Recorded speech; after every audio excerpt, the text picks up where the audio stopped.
Dans cette vidéo, on va regarder un exercice sur les équilibres chimiques qui va être un petit peu différent et peut-être un petit peu plus complexe. Donc on regarde la réaction entre le H2 et le I2 pour former du HI. On nous donne le Kp de cette réaction qui vaut 13,4.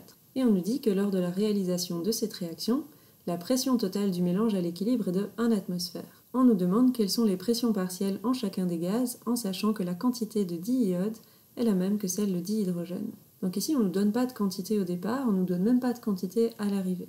Il ne va pas falloir faire de tableau d'avancement lors de cet exercice-ci.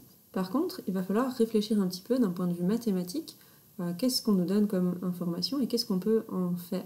Alors, on sait que la pression totale du mélange, donc P total, est égale à 1 atmosphère. Et qu'est-ce que c'est la pression totale? C'est la pression de chacun des gaz et elles sont toutes additionnées. Donc je peux écrire ça comme étant la pression en H2 plus la pression en I2 plus la pression en HI. On nous demande quelles sont les pressions partielles de chacun des gaz. Donc ce qu'on nous demande, les inconnus, c'est en fait la pression en H2, ceci, la pression en I2 et la pression en HI. Donc on a 3 inconnus. On se souvient que mathématiquement, si on a 3 inconnus, il faudra trouver 3 équations pour arriver à les déterminer. Donc ici on a une première équation. C'est pas suffisant, il va falloir en trouver 2 autres. Une deuxième équation qui va nous être utile, c'est toujours exprimer Kp. Donc le Kp, on connaît sa valeur, c'est 13,4.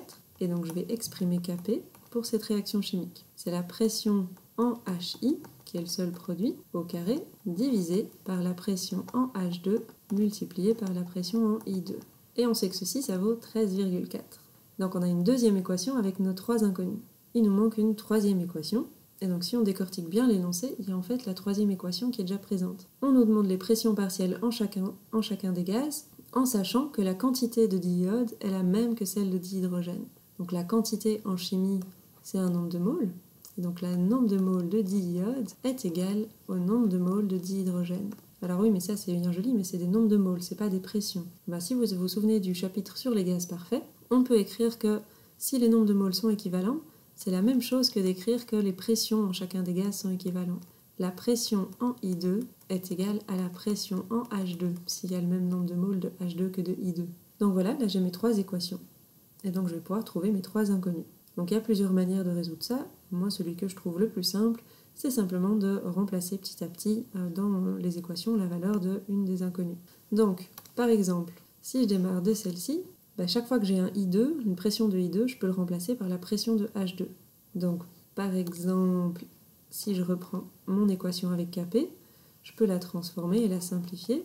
Au dénominateur, au numérateur, je vais garder la pression de HI au carré. Et au dénominateur, c'est en fait la pression de H2 multipliée par la pression de H2, vu que la pression de I2 est égale à la pression de H2. Donc je me retrouve avec la pression de HI au carré divisé par la pression de H2 au carré.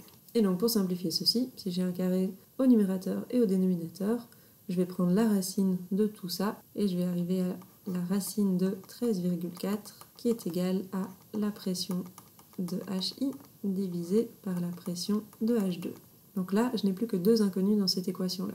Alors, si je repars maintenant de celle-ci, je vais faire la même chose et je vais remplacer I2, la pression de I2 par la pression de H2. Donc, une atmosphère va être égale à 2 fois la pression de H2, vu que je remplace la pression de I2 par H2, plus la pression de HI.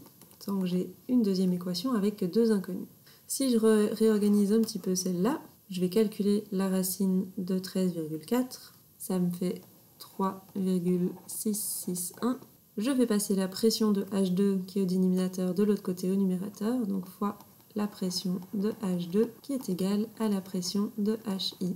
Et donc ici, j'ai exprimé la pression de HI en fonction de la pression de H2. Et donc je vais pouvoir, dans l'équation ici au-dessus, remplacer PHI par 3,661 PH2. Donc c'est égal à 2 fois PH2 plus 3,661 fois la pression de H2. Et ceci, c'est donc maintenant une équation, une seule inconnue. Et ça, on peut facilement le résoudre. Donc je vais faire un peu de place pour pouvoir le résoudre. Donc je continue et je vais résoudre ça. Donc j'ai 1 qui est égal à 2 PH2 plus 3,661 PH2. Ça fait 5,661 pression de H2. Et du coup, la pression de H2, c'est 1 divisé par 5,661. Ça nous fait 0,177 atmosphères, vu que c'est une pression. Donc on a trouvé notre première inconnue. Alors, d'ici, je sais que la pression de I2, ça va être la même chose, c'est la même valeur. Donc la pression de I2, c'est aussi 0,177 atmosphères. Il me manque la pression de HI, que je vais récupérer par n'importe laquelle des autres équations. Par exemple, celle-ci.